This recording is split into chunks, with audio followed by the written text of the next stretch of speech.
Always choose to ask. We ask the questions. What is needed in the world?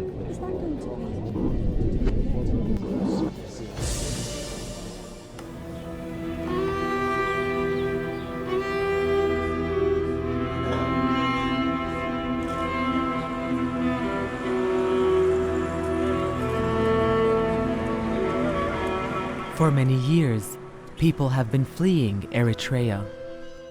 A steady stream crossed the border into Sudan, but unable or unwilling to stay there, they move on. Many end up in Europe. Others have made it across the Sinai Peninsula and managed to get into Israel. Today, approximately 40,000 people from Africa have made it into the country.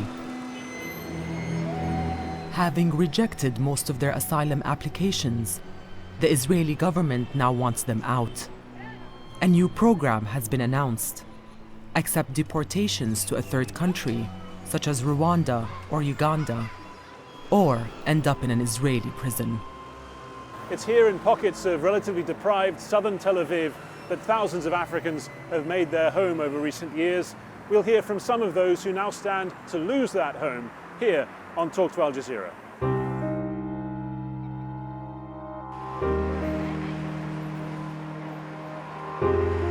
Teklit and Eden have lived in Tel Aviv for about 10 years now. Both of them say the reason they fled Eritrea was to escape the military.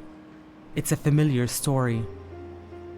According to a United Nations investigation, based on interviews with 500 refugees around the world, the military is in fact a recruitment tool for forced labor, tracing its role to the country's long-running conflict with its neighbor, Ethiopia.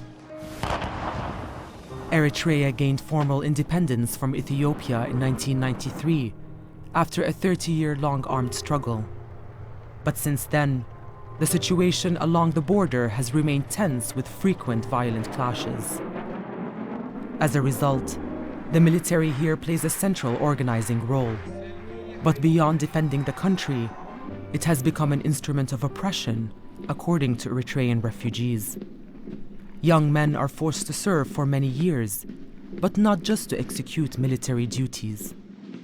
The issues relating to Eritrea's military/national service programs include their arbitrary and indefinite duration, the use of conscripts as forced labor, including manual labor, the inhumane conditions of service, rape and torture often associated with service, and their devastating impact on family life and freedom of choice for the individuals.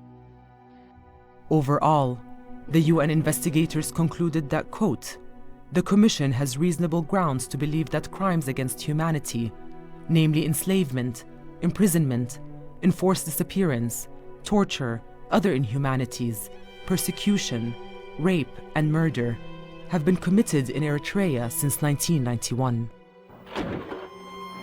It also recommended referring the situation to the prosecutor of the International Criminal Court. A natural way out of the country is north, to Sudan. But that country is hardly a long-term solution. Not too far away is Israel. And many managed to cross into the country before Israel decided to build a barbed fence along its border with Egypt in the Sinai Peninsula. But now, the government here says it's time for the refugees to go. Well, we've come here to Levinsky Garden in southern Tel Aviv. It's a park here where years ago many of the asylum seekers were simply brought on a bus and left, and now it's become something of a central point for this community. Teklit came here in 2006. For a while he worked in a restaurant. Today, he works for an NGO advocating on behalf of the African community here. Eden came here 10 years ago with her husband and 2 kids. Since then, she has given birth to a daughter who is now in kindergarten. She also works for an NGO. Let's start at the beginning of your story. How and why did you leave Eritrea? How did you end up here in Israel? When I was in Eritrea, I was an athlete and I was also a student. Without any reason, the Eritrean regime detained me and forced me to the army, and I trained as a soldier. And I asked them to give me a chance to return back to my studies and also to my training to become an athlete. I was an athlete, middle distance runner, and they refused my claim to go back to where I came from. And at that point, I left my country because I became hopeless in my own country. I became dreamless in my own country. I left my country on 2006. In the way to cross the border in Sudan, they catch me, my country military border guards, and they asked me where I'm going, and I told them I'm leaving my country because of all the stuff that happened to me. And they asked me to go with them to the prison. I told them I know what prison was like, so I can't go to prison. And I started to run away from them. They shoot 3 times to kill me, my escape. I have been in Sudan from 2006 till November 2007. And the same thing happened in Sudan. The Sudanese government started to detain and to hand over all the Eritrean asylum seekers living there. And I ran away from that and I came to Egypt, to Cairo. And the same thing happened in Cairo. So the only place that is close near to me was Israel. So I came to Israel on the end of 2007 through Sinai Peninsula. Commenting on Israel's new policy, Prime Minister Netanyahu had this to say on January 21st. "We are taking actions against illegal immigrants who came here for work purposes. Israel will continue to be a shelter for true refugees and will eject illegal infiltrators." Now, the Israeli government's argument in all of this is that the vast majority of the Eritrean and Sudanese asylum seekers are not asylum seekers. It calls them infiltrators and people who are here for economic reasons. I mean, how would you respond to that? What would happen to you think, if you went back to Eritrea? First of all, they never check our asylum claim properly according to international law. So they have no reason to call us migrant workers or infiltrators. Why? Because they never give us a chance even to submit our asylum application. Systematically, they block us to submit our claim. Even those who are claimed, still we didn't get an answer for that. Sometimes they reject automatically out of hand for no reason without checking their claim. So it is completely a lie. It's not completely right what they are saying. Especially in the world, more than 90% of Eritreans get accepted as refugees. Even Sudanese are the same number, get accepted as refugees.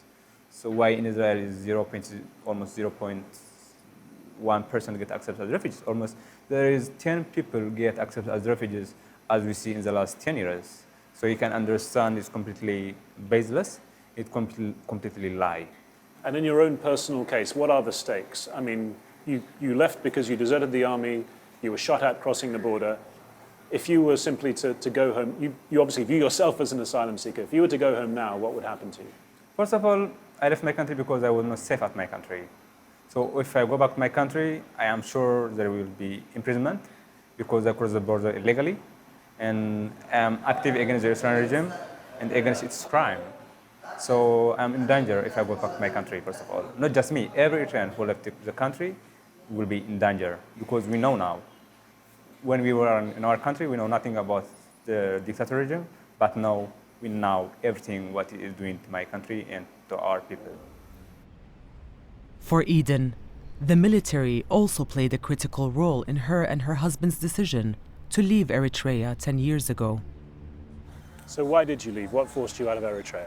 Because for the men, all the men that flee from Eritrea, most of them was in the army, unlimited army in Eritrea.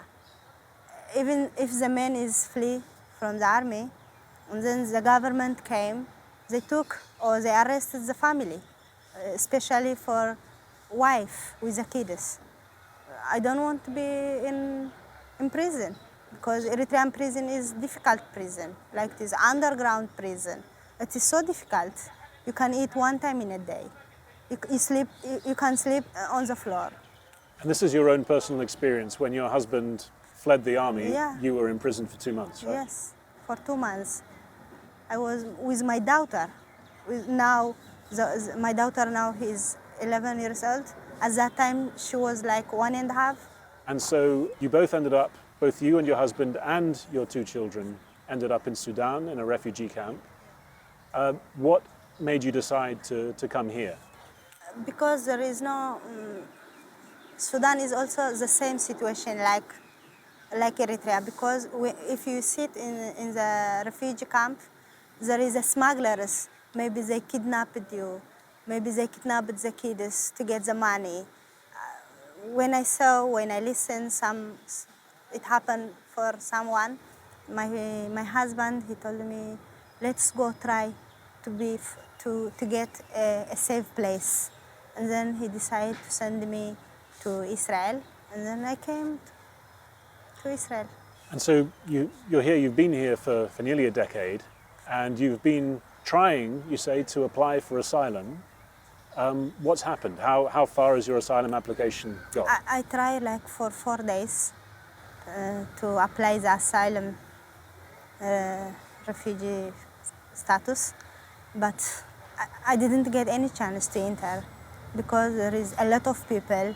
Also the immigration, they don't want to submit the refugee asylum papers because he decided to deport us to Rwanda. If someone applies a refugee status, it is safe from the deportation. When you first arrived in Israel 9 years ago, you didn't apply straight away. I don't know. No one can tell me this. I don't know, because before I was in my country, I don't know how to do about refugees. I don't know how to apply. And we came here to say, which is the truth. I mean, we want them out. We are living with them for 10 years. We didn't get used to it. We don't want them here. They can go to Rwanda. And what about the environment here in southern Tel Aviv? How do you get along with local people here? Are there major problems? All the refugees are here, and they suffer from the people of their neighbors. Some neighbors are blamed to us. They are talking about color, go back to Africa, Shakur, Kushi, like this. But I don't care about this.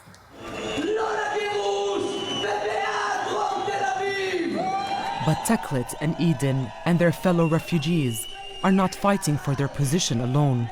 We came to demonstrate against deportation. We disagree with the decision of our government, especially as Jews.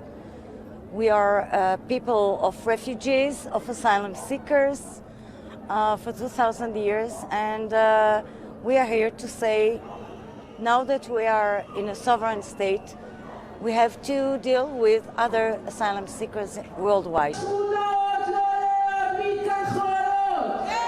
In the last few weeks and months, we've seen a real groundswell of Israeli voices kind of advocating on your behalf. We've seen Holocaust survivors writing to the government. We've seen people even talking about sheltering people in their homes, a la Anne Frank, to prevent them from being deported.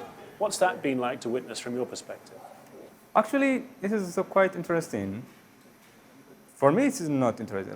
It's not like surprise, because the last 10 years, I know these people fighting with me, but their voice never heard in the media.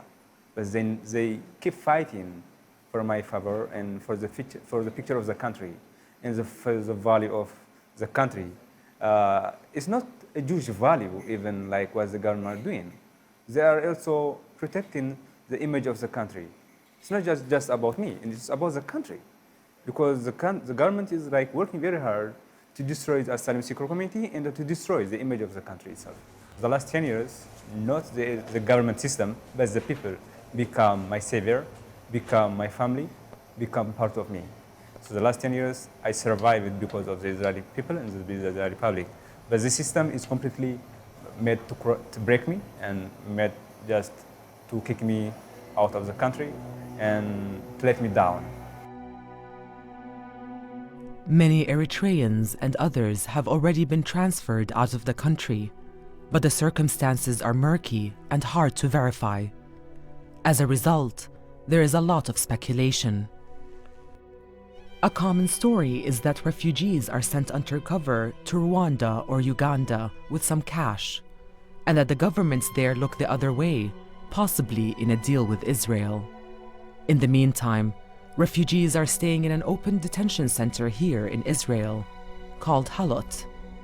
They are free to leave during the day, but have to return by night. The policy that is being now advanced, either prison or a third country, which is widely thought to be Rwanda, there are some arguments that perhaps Uganda could be involved as well. That policy, when it comes to that choice, if you were presented with that choice personally, prison or forced deportation back to an African country which is not your own, what choice would you make? It is better for me to see both sides. What is waiting for me in Rwanda or Uganda and such countries? There is no system created or waiting for me to give me a shelter or a security. You have to understand that. There is no system at all for me or for asylum seeker community in those countries. Because we know in the last years, those people who are forced to go to those countries were smuggled to other countries. They were victims of human smuggling. They were victims of human trafficking. They did in Sahara, they did in Mediterranean Sea, they did in Libya, in slave auction, as we saw. So for me, it's like, I can't do that. I can't go to these countries because I know I'm asking protection in Israel.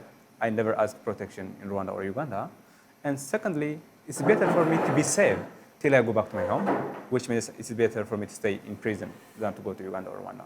Are you worried about your physical safety in either of those two countries, or what is your main concern about being sent to one of those places?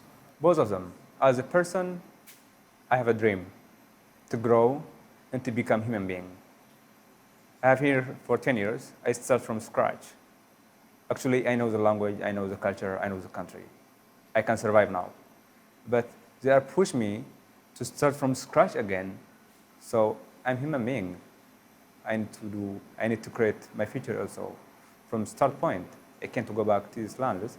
As you said, also for my physical protection, I'm not protected at all in this country because as we saw last 3 years, a lot of people who are deported from Israel were killed. So I don't want to be killed as well. How people are feeling at the moment, how seriously are people taking this threat that is coming from the Israeli government that they are going to be forcibly deported to a country which isn't theirs?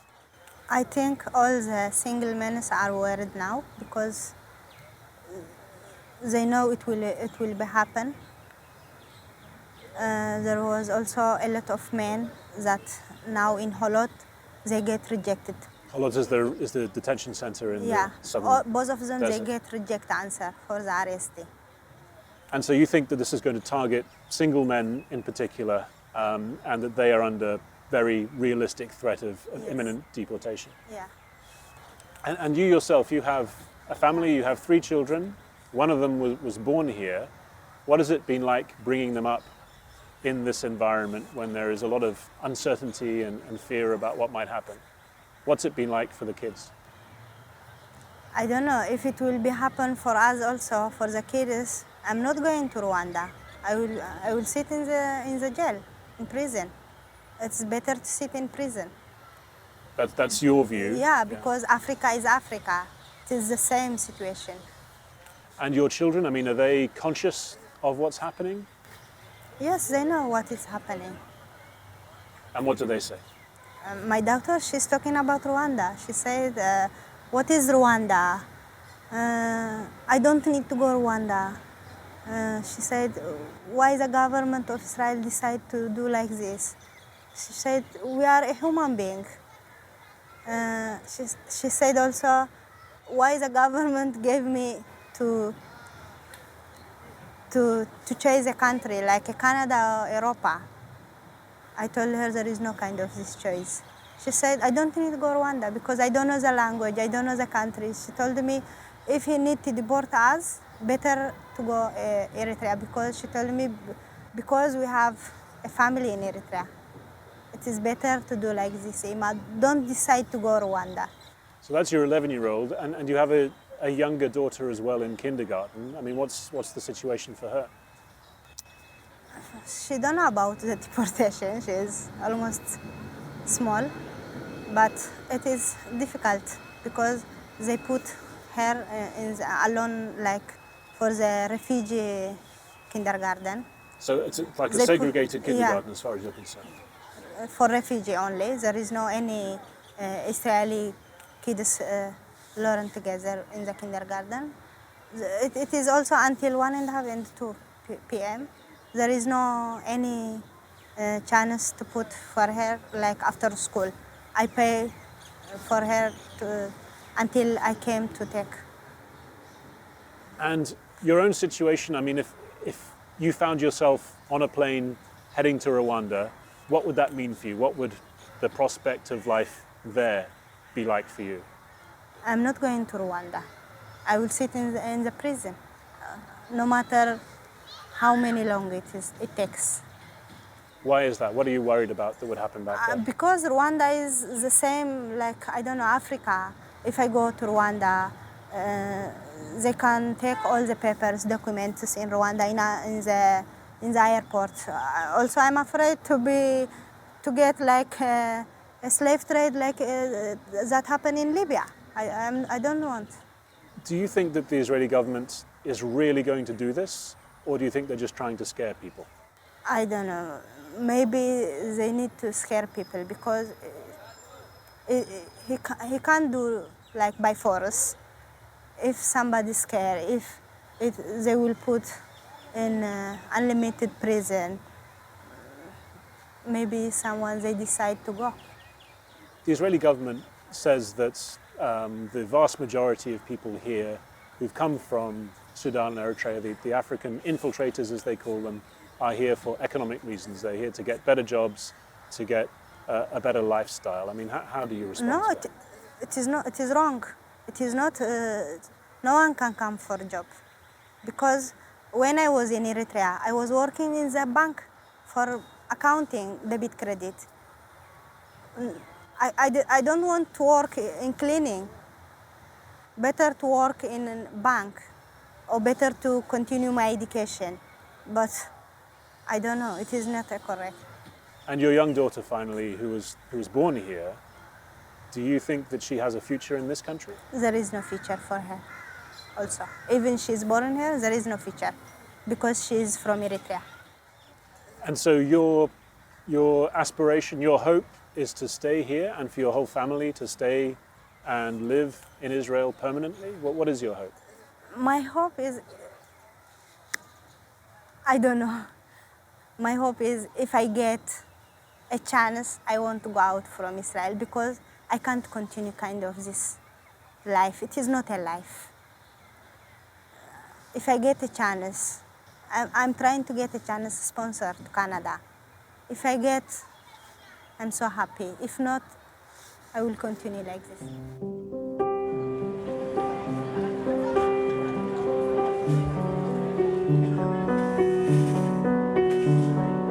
For Teklit, the only long-term solution points back to Eritrea. He wants nothing more than to return to what he still calls his country. But first, the situation there has to change. And your own future over the next few years, I mean, what do you hope is going to happen to you? Just I believe in God. So I'm praying to God to give me a good future. And also as a person, I know I have to fight back and work hard to change the policy of the government toward me, not like in general. So I have to become stronger and to be safe till something happens to my country.